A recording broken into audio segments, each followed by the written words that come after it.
பிறவி பெருங்கடலிலே தத்தளித்துக் கொண்டிருக்கிற நாமெல்லாம் அதிலிருந்து விடுபடும் பொருட்டு திருத்தல யாத்திரை மேற்கொண்டு அங்க இருக்கக்கூடிய தீர்த்தங்களிலே நீராடி இறைவனை வழிபட்டு அவன் அருளை பெறுகிறோம். இதுல நாம முக்கியமா தெரிஞ்சுக்க வேண்டிய செய்தி என்னன்னா, அந்த தீர்த்த சொரூபமாகவே இறைவன் விளங்கி தோன்றுகிறான் என்பதைத்தான். சென்றாடு தீர்த்தங்கள் ஆனார்தாமே என்பது அப்பர் பெருமான் திருவாக்கு.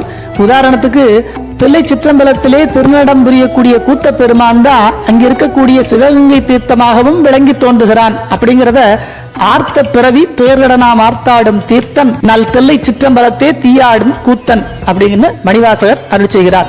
திருமையெல்லாம் இன்ன ஊரில் இன்னாருடைய மகனாக இன்ன பெயரோடு தோன்றியவர் அப்படின்னு அடையாளப்படுத்த முடியும். ஆனால் இறைவனுடைய வடிவத்தை பார்க்கும்போது அவருடைய திருவடி பாதாளம் 7க்கும் கீழே போய்கிட்டே இருக்கு, திருமுடியோ விண்ணையும் தாண்டி போய்கிட்டு இருக்கு. அப்படிப்பட்டவரை இன்ன ஊரை சேர்ந்தவர், இன்ன பெயருடையவர், இவங்கெல்லாம் அவருக்கு வேண்டியவர்கள், வேண்டாதவர்கள், இவங்கெல்லாம் அவருக்கு சொந்தக்காரங்க அப்படின்னு எப்படி அடையாளப்படுத்த முடியும்? முடியவே முடியாது.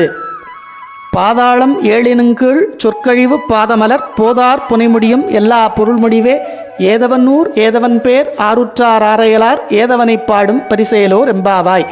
திருவெம்பாவை 10வது பாடல்.